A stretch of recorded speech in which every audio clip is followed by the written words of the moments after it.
Kurt rode his horse as fast as possible. There wasn't much time. The Tarasque would reach the town in a little bit. Would he make it in time? He had to. If he didn't, he rode through the forest. Not on the road, but off it. The horse dodged between trees and leapt over roots. Its hooves trampled through the undergrowth. He was heading to a village, but not a human one. The one where his friend Chit lived. They didn't build roads, no, why would they? They had wings and lived on a cliff. Everything about their culture was different than humans. They were the Birdfolk. Their songs reached the merchant long before he saw the first of them. A shadow darted above. It was a brightly colored individual, slightly smaller than a human. Kurt kept on until the land rose sharply into a stone cliff face. High above there were several structures built on the vertical surface. The ground was littered with feathers. "Chit! Chit!" the human hollered. "Chit!" A large bird's head popped out of an open door and peered down. "Kurt!" he replied as he jumped into the air, large wings spread wide to slow his descent. "It has been a long time. How are you doing?" The birdman landed and approached his friend. He was half a head shorter than the human.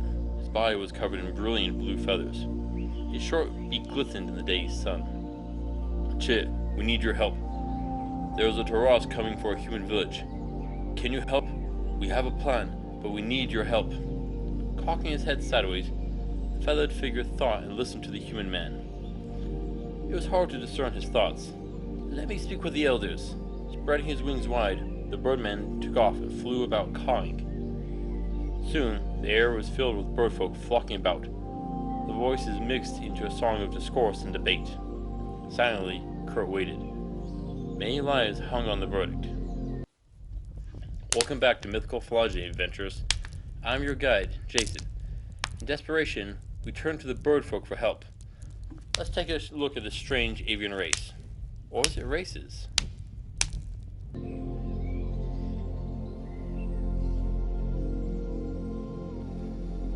First thing we need to figure out is what the Birdfolk look like.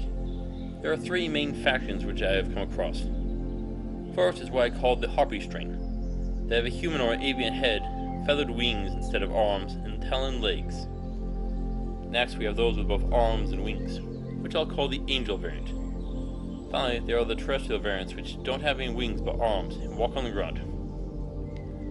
Let's look at the last group first since they are the simplest. These birdfolk are like ostriches and emus, large flightless birds whose wings no longer serve their main purpose. The terrestrial birdfolk would basically just be humanoids covered in feathers with talons for legs.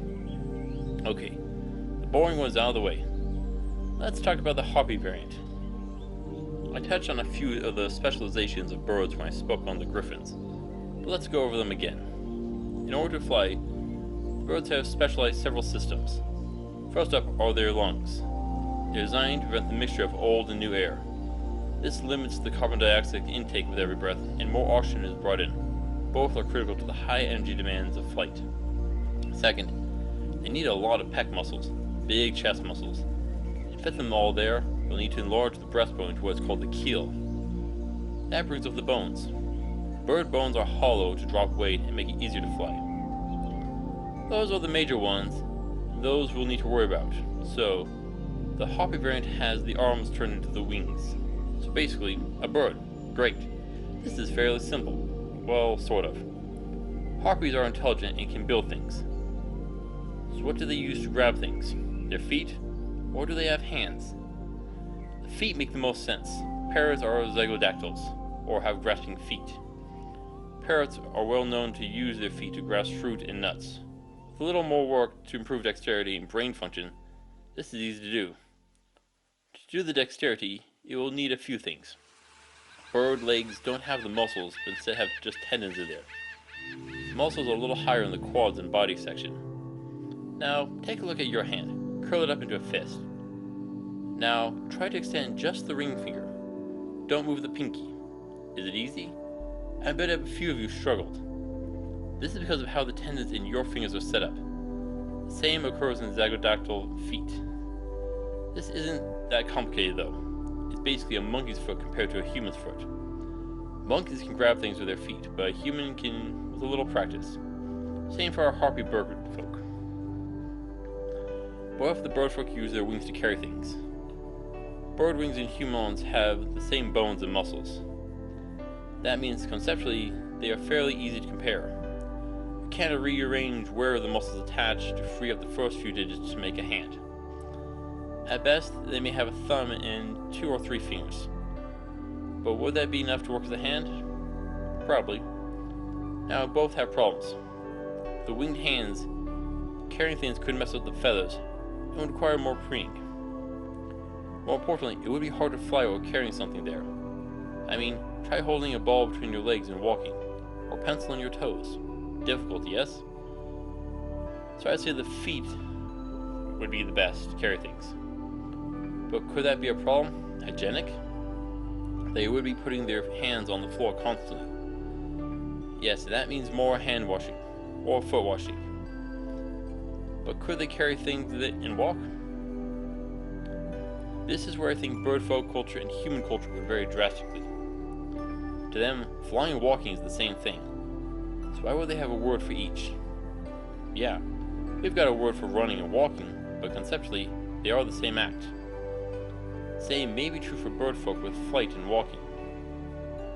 Back on the question, if their talons are full, they would fly. Nice and simple. That brings me to the final faction, or angel variation. These birdfolk have both arms and wings on their chest. As with the griffin, that means copying all the muscles. That means there isn't enough room for the extra muscles. As I mentioned with the griffin, the best way to handle this is to increase the thickness of each muscle and duplicate the clavicle. This will result in a bulky body shape. Lastly, we have to deal with the wings. There are 5 wing shapes. The long and narrow active soaring wings of albatross, passive soaring wings of eagles and vultures. Songbirds and crows have the elliptical wings which are good for quick movements and directional changes. The high-speed wings found on falcons and ducks. Lastly, we have the hovering wings of hummingbirds, which is best for our birdfolk. And I am going to give a cop-out here. Sorry, but I do feel this is the correct answer. Birdfolk come in a wide variety of types and living in many different areas, from seaside villas to cliffside villages and dense forests. Some are more like eagles, others like songbirds, and countless others. Some will migrate, others will remain in one area. Depending how each lives will depend on the wing types. Now, if they are seen hovering in the air, that tells us that they are using the figure 8 flight pattern of hummingbirds. This also means they would have the final wing design. Personally, I feel that this design would be the best for the birdfolk to allow them to work and to fight. If not, the birdfolk would have to keep flying in battle. And how big should those wings be? This again will depend on their lifestyles and weight. The great buzzard is the heaviest flying bird at 44 pounds, and has a 3.5-foot wingspan. If the birdfolk are compared to humans' weight, that means our birdfolk should have a wingspan about 10 to 15 feet, depending on the species, assuming that the males weigh up to 200 pounds. I doubt that would survive well if they were much heavier, or if overweight. Most likely they would be on the smaller size. Next, we should look at their homes and towns. Since they fly, why build roads? I mean, build something if you don't use it?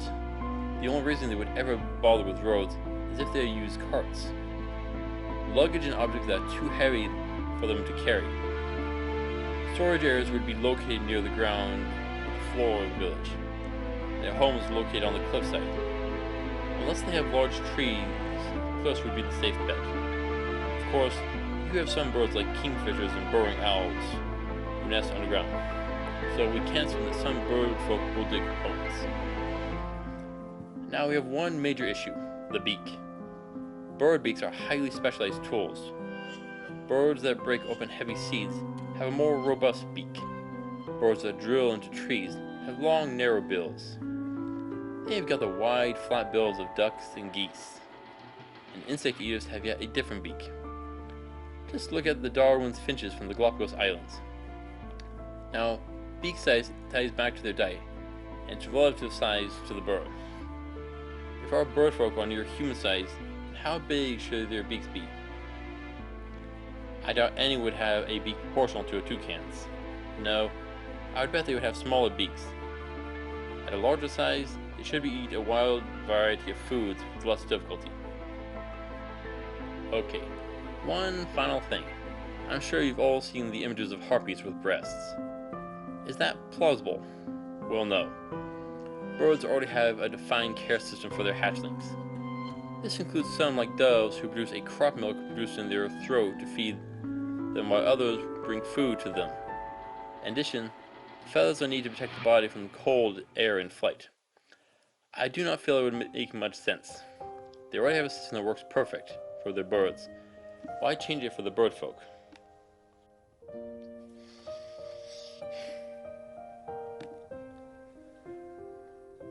The birdfolk are like many intelligent species. They may be mages, warriors, or archers. Or not. Mages and archers make sense, but not warriors. For their hollow bones, birdfolk are a poor fit for melee combat. They could rely on armor for protection, but that'll make flying difficult. Overall, they are better suited to range. Bows and spells will naturally lend to the range they can gain by flying above you. But they don't need bows. They can just drop metal spikes or even rocks. Drop it from high enough up, and it will pierce armor. So how do we fight birdfolk? For starters, swords, maces, and other melee weapons will be difficult. Best option is to fight is to use range. Use your own bows and spells. But they can go too high and fully escape your range. To counter this, use fog magic to limit vision, or have druid conjure strong winds and hail to make flight difficult. This should force it to land and get to cover. Once on level battleground, you can fight them like any other humanoid. Their wings are a large target. If injured, they can't fly. You can use hell magic or throw stones with magic. One issue is the wing designs, I spoke of before. With the long, narrow wings, it will be difficult to turn. And with all except the hovering wings, they will struggle to hold positions. To maintain flight, they'll need to move constantly. This can make aiming difficult for them. Thankfully, birdfolk have excellent vision. If you have the hovering wing design and proper flight pattern, it should be able to change directions and rapidly hold a position. Ideally, you want to get the battle into a tight area, a cave or tunnel where it can't move fast or rely on its wings. Birdfolk don't like battling in castles for this very reason. If in the open, large shields can protect you from both arrows and most spells. You can try plate armor, but it will be difficult against fire spells. Have you ever heard of a canary in a coal mine? Due to the unique lung design of birds, they are more susceptible to poison.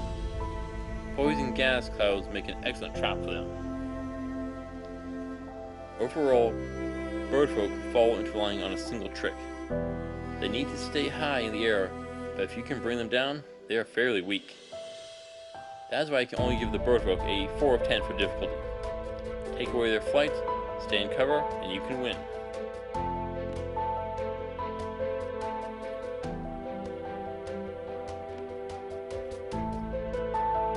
So to speak, birdfolk can be a golden goose. Not in the use of their remains. Sure, you can use their feathers for decorations, and their meat is edible, but not the best case here. Birdfolk trade.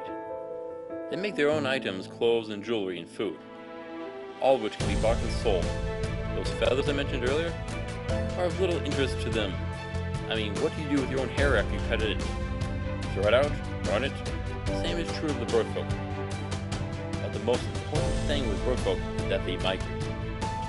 They will travel far and wide. In those voyages, they may pick up goods that you would never find otherwise. Rare goods will sell for a high price. But what is rare here can be common elsewhere, vice versa. If you're a merchant, I would definitely find a flock of birdfolk to migrate to become friends. This is where you can make the real gold. Remember, there is not a single corner of the world where birds cannot reach.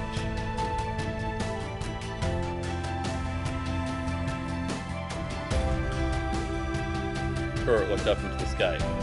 Above him, the birdfolk debated and discussed what the human was asking. To him, he could understand the insanity of what he was asking. His request went well past insane.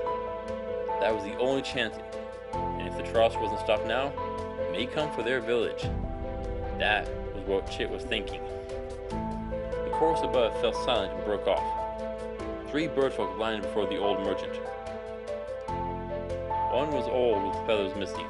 It was bent over with old age. The other was muscular and carried a massive bow in its talons.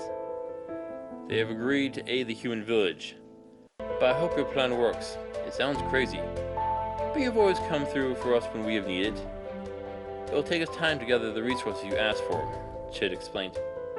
Of course, but please hurry. The Tarasque will arrive before sunset. Ah, by air we will be there in time, the old bird crowed. The birdfolk are an interesting race, though they usually make better friends than enemies. Thanks for watching, fellow adventurers. Please return next week, where I want to take a look at how a town would really look in a fantasy world, particularly its defenses and structures. Until then, safe travels.